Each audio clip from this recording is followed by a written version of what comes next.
We do not, and we have never created fake artists and put them on Spotify playlists. Categorically untrue, full stop. A Spotify spokesperson wrote in an email, "We pay royalties, sound and publishing for all tracks on Spotify, and for everything we playlist. We do not own rights, we're not a label, all our music is licensed from rights holders and we pay them. We don't pay ourselves." This was a statement that a spokesman from Spotify put out in 2017.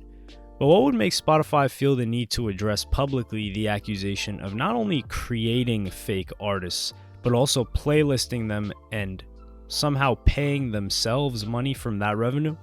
That's what we're going to explore today. The year is 2020, it's fall, and we had just witnessed both 6ix9ine and Tory Lanez get completely blackballed from all editorial playlisting on both Spotify and Apple Music. If you're unfamiliar with what those things are or how important they are, editorial playlists are playlists that Spotify or Apple or any other streaming service have either created or currently own, and they choose who gets placed on them. They usually have hundreds of thousands, if not millions of followers, and a placement on just one of the big playlists can accumulate millions and millions of streams for a song. The fact that they would effectively shadow ban two artists made me more intrigued to look into how playlists worked, and I went down a rabbit hole that took me far away from 6ix9ine and Tory Lanez and into alleged fake artists, record label finessing, and the biggest one being how much of a market there was for music that had nothing to do with mainstream artists. It started off like this. I wanted to know how many independent artists were getting slots on editorial playlisting. Big editorial playlists. So I had a friend of mine write up some code. You see, every playlist has a number of slots. For instance, Rap Caviar, one of Spotify's biggest playlists with over 14 million followers and the biggest hip-hop playlist, has 50 slots on it. Everyone is fighting to get a slot, if not multiple, on this playlist, if they are rappers or represent rappers. And if you look at the bottom of any album or single, there will be credits and ownership for who distributed the song and who has rights to the song. What I asked him to do was write some code that would give us the following information. Scan through every single editorial Spotify playlist that has over 500,000 followers. We only wanted the big playlists, not the ones that have a couple of thousand.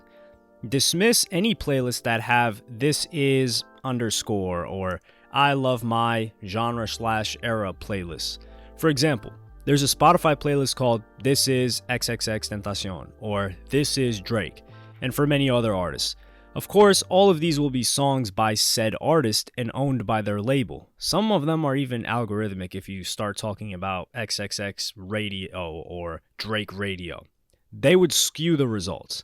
The same with the "I love my 90s" playlist or things like that. The code would also list us the songs and artists from said label that were put on these playlists. We ran this for a month from October 24th to November 21st, recording the results for each week, and the results were quite shocking. On October 24th of 2020, coming in at number 1, we had Columbia Records with 566 playlist positions. Not a surprise. Columbia Records has some of the biggest artists in the world, and in 2020 they had a ton of hit songs. In the top 10, you also see familiar company like Atlantic Records, Warner Records, RCA, big names we all recognize. But at number 2 is what made me scratch my head at first. What the hell is Firefly Entertainment, and why do they have 385 playlist positions, the second most, ahead of some of the biggest record labels in the world? The data kept coming in. On November 8th, Firefly was number 2 again with 358 playlist positions. November 15th, they fell just a little bit down to number 3 with 339 playlist positions. And on November 21st, they would fall to number 4 with 319 playlist positions. Still in the top 5 record labels in the whole world when it came to editorial playlist slots, ahead of big players in the game such as Interscope, Epic, Universal, Capitol, and many others. I needed to find out what Firefly was, who was a part of it, and why they were getting so many playlist positions. Because I need to reiterate to you, these are not algorithmic playlist positions. These are handpicked and chosen by people working at Spotify. Firefly Entertainment's website gave me no help. As a matter of fact, it left me even more befuddled. Firefly Entertainment is an independent and modern record label with a proven track record of global success, and proudly, we call ourselves home to a roster of world-class pop artists, producers, and creators from all over the world.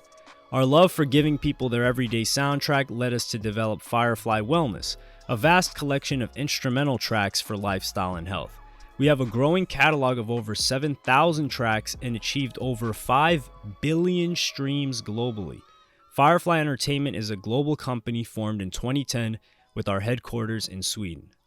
Okay, so an independent record label, one that is not under the umbrella of Sony Music, Warner, or Universal, is ranking number 2 in playlist slots on Spotify. Doesn't make sense to me. And when you take a look at the roster of Firefly, none of their artists currently have more than 2.5 million monthly listeners. And I guarantee most of you haven't heard of any of them. But Sweden, that was one thing that was a slight clue, because Spotify was started and still has a headquarters in Stockholm, Sweden, the capital. After looking into some of the artists on the list that wasn't on the website of Firefly, but the one that the program returned us, I have all of these paste bins in the description if you want to look at these artists and the songs that were playlisted. It returned us every artist and song on the playlist. Things got a little weird. A lot of these quote-unquote artists weren't really artists. There was a name, maybe some sort of profile picture or avatar that looked like a stock image, and no bio or about section on their Spotify. Yet they had editorial playlisting and tracks with millions of streams. Here's a couple of examples. Arush Mandal. This artist currently has over 500k monthly listeners. Compassion, a song with 13 million streams. Senses, a song with 17 million streams. Way of Life, a song with 11.5 million streams. Yet there is nothing about this person that is Googleable, no about on their Spotify, no Instagram link to anywhere. It's a ghost. And all of these songs were distributed and owned by Firefly Entertainment. Could this be a real person? Possibly. As a matter of fact, the most recent release on this artist's page, called Transcendence, no longer has Firefly at the bottom. But with over 500,000 monthly listeners, the songs have an abysmal stream count of under 3,000 each.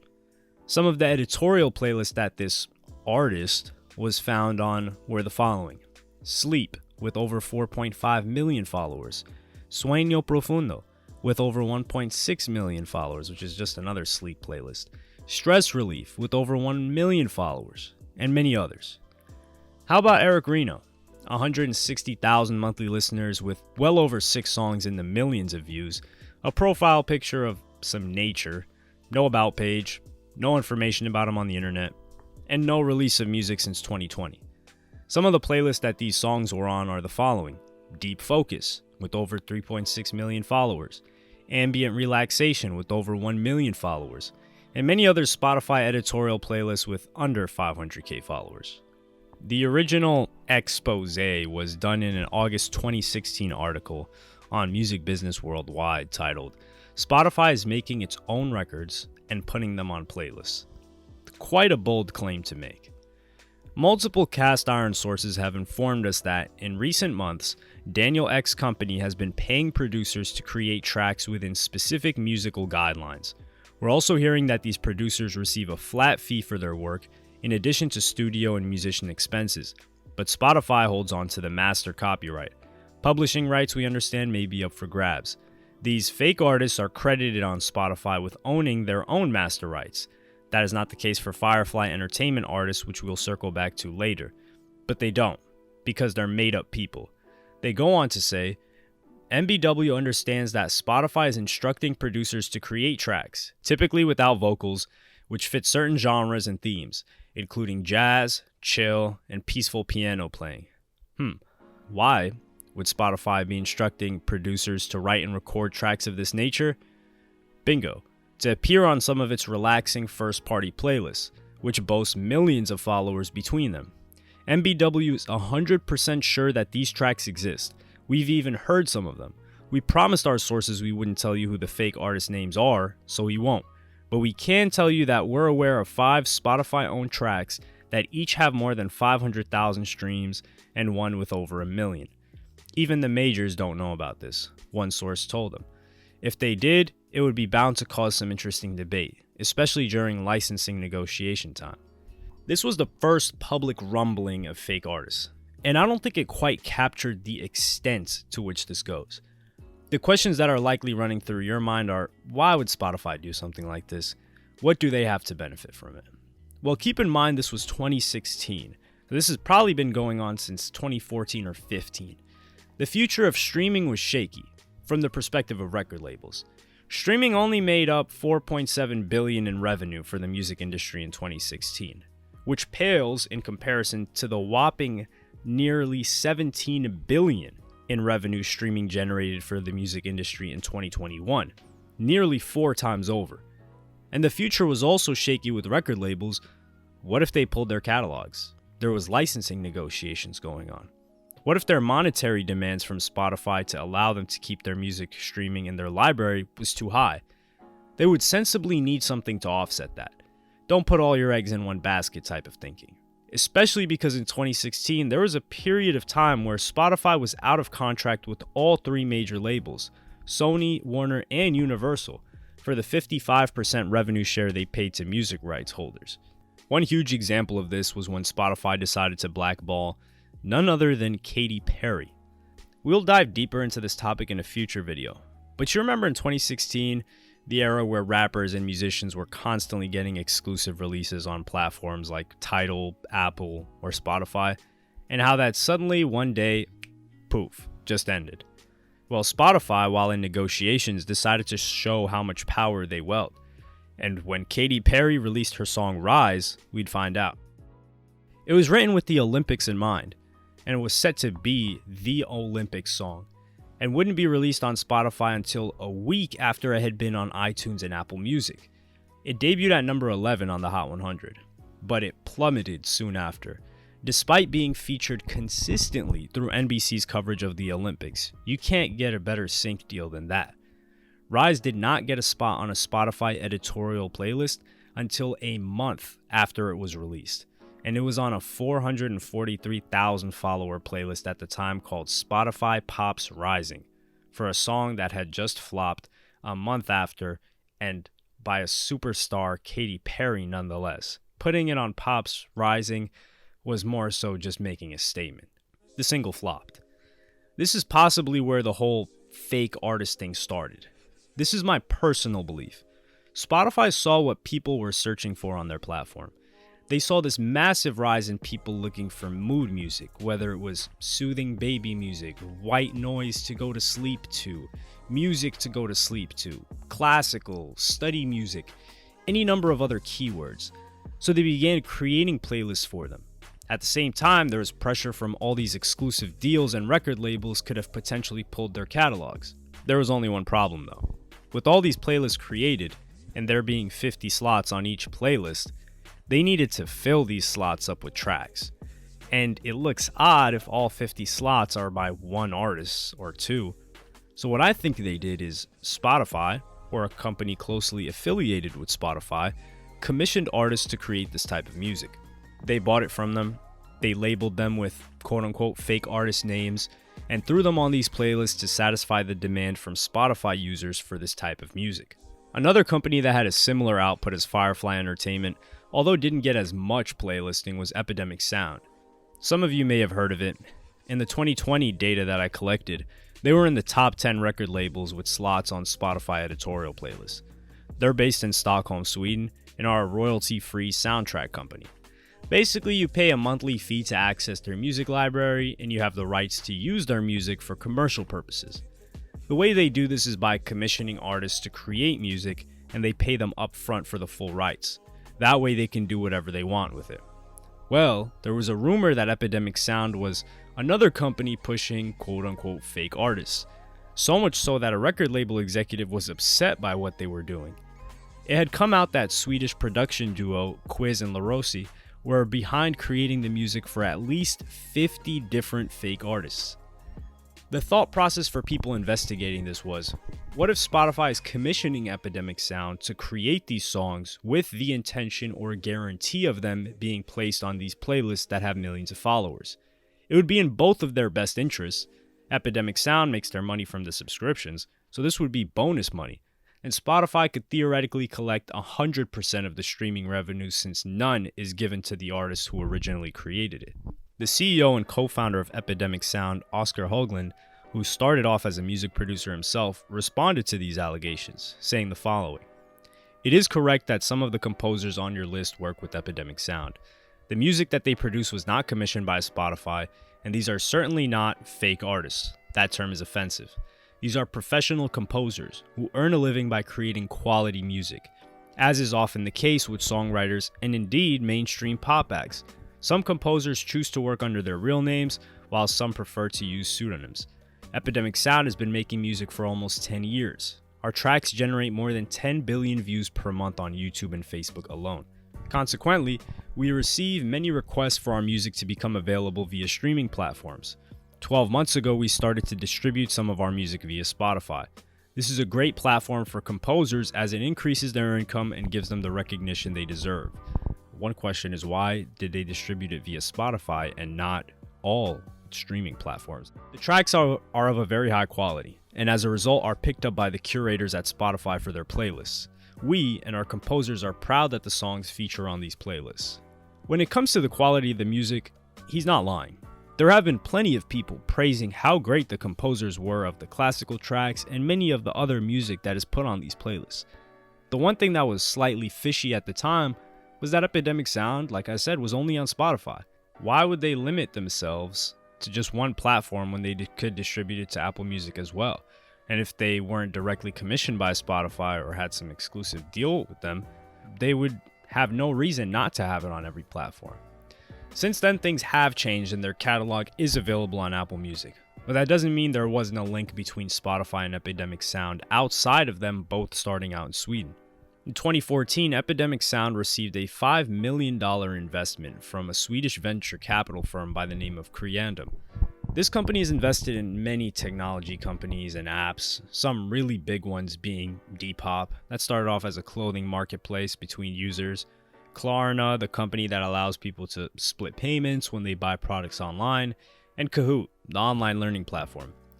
But the biggest of all, in our case today, and what is a definitive tie-in, is that in 2008, Creandum was the first big investor to put money into Daniel Ek's company, Spotify. And if you go to the Creandum webpage, he has a big header there, as he should. They're proud of how big that company has performed within their portfolio. This would be the part in the video where someone who's more willing to make a big reach would say, "This is a strong connection. Creandum invested in both of these companies. They can work amongst each other and help Epidemic Sound with more playlisting and revenue, while also sharing in that revenue without having to deal with the major record labels." I don't think that's the case though. If anything, perhaps someone just linked them up and Spotify and Epidemic Sound had an easier time working together, because Creandum is not a music investment firm or even a firm that only invests in music-related companies. Their companies are across various industries, from insurance, finance, electric vehicle chargers, grocery delivery, automotive trading, a digital veterinary clinic, and the list goes on. If it was just music-based, I would be more willing to go with that reach. But with this information, I'm just not. Not to mention, Creandum has since exited working with Spotify and cashed out. They are still invested and involved with Epidemic Sound though. Where does this leave us? Well, this left me at an impasse. There was no more information available to dig up about Firefly Entertainment. This idea was unfinished, so I just sat on this video and script until now. A Swedish newspaper, DN, did a story on how Firefly Entertainment makes their money and how much money they made. This is something that's made public in Sweden due to their laws, even though Firefly Entertainment is not a public company. And like I showed you guys in the data earlier, Firefly is still top 10 with the most playlist positions in the current year. In 2020, Firefly Entertainment generated over 65 million Swedish krones, which converted to $6.2 million. This was a 67% increase in profits from the previous year, which is outstanding. Keep in mind that there are some outside elements such as the pandemic perhaps that likely made mood music and their playlists a lot more popular and in demand for that year. This article also compiled a massive list of 830 quote-unquote fake artists connected to Firefly, and nearly 500 of them that were getting slots on the major Spotify editorial playlists. Theirs is 2022. The list that I'm linking of some of them supposed fake artists in my description are from 2020 as well. So you have 2020 data and 2022 data. DN was also able to look into STIM, which is the Swedish music publishing body, and found that the music created by over 500 of these fake artists was created by only 20 songwriters. They also claim that they found one composer who's the creator of the music behind 62 fake artists, cumulatively 7.7 million monthly listeners between all of them. Firefly Entertainment CEO Peter Klassen finally responded to this new information with a statement. There is no direct relationship with Spotify or any other way that could affect the playlist. As for the number of songs on Spotify's playlist, we defer to Spotify, which controls the process for how songs get on playlists. And we would also like to strongly deny that there would be any kind of connection to Nick Holmstead, who left Spotify in 2019. That would affect our business. Who's Nick Holmstead, you ask? Another connection. This is tighter than the previous loose threads we were trying to tie a knot to this theory with when it came to Epidemic Sound and Spotify. Nick Holmstead was formerly a Spotify executive, their global head of music to be exact, and DN made the claim that he had a close personal relationship with one of the founders of Firefly. That is what Firefly's CEO was trying to push to the side, but it's very difficult because even if this wasn't true, and Nick Holmstead left his position at Spotify in September of 2019 to work on his new company, this new company's relationship with Firefly Entertainment doesn't help either. Nick Holmstead's new company is called TSX Entertainment. In a Variety press release, the following was said. Former Spotify head of music Nick Holmstead has unveiled a plan to create a playground for artists in New York's Times Square, where musicians will be able to perform concerts, meet fans, sell merch, and create other experiences. Plans call for the development, which will include a street-facing stage and a retail space, to open in 2022, pending pandemic-related restrictions. Holmstead has joined forces with Fortress Investment Group to create a new entertainment company called TSX Entertainment that is executing the venture. He declined to reveal the amount of Fortress's investment. This is a vision of Disneyland for music meets Las Vegas, he said, adding that a digital component will amplify that moment globally. They're likely adding something to do with the metaverse since they hired DJ Ski to that position. But the connection here is that on Firefly Entertainment's site, they made their own press release announcing their partnership with none other than TSX Entertainment. The future is here, and we're proud to announce Firefly Entertainment as one of the partners and investors of TSX Entertainment in New York, one of the most exciting and innovative happenings in the entertainment industry. Facing the busiest part of Times Square, TSX with its 46-story tower will be the future platform for the entertainment industry, from music and beyond. From tomorrow's rising stars to icons of our time, TSX will be the massive megaphone over one of the busiest places in the world.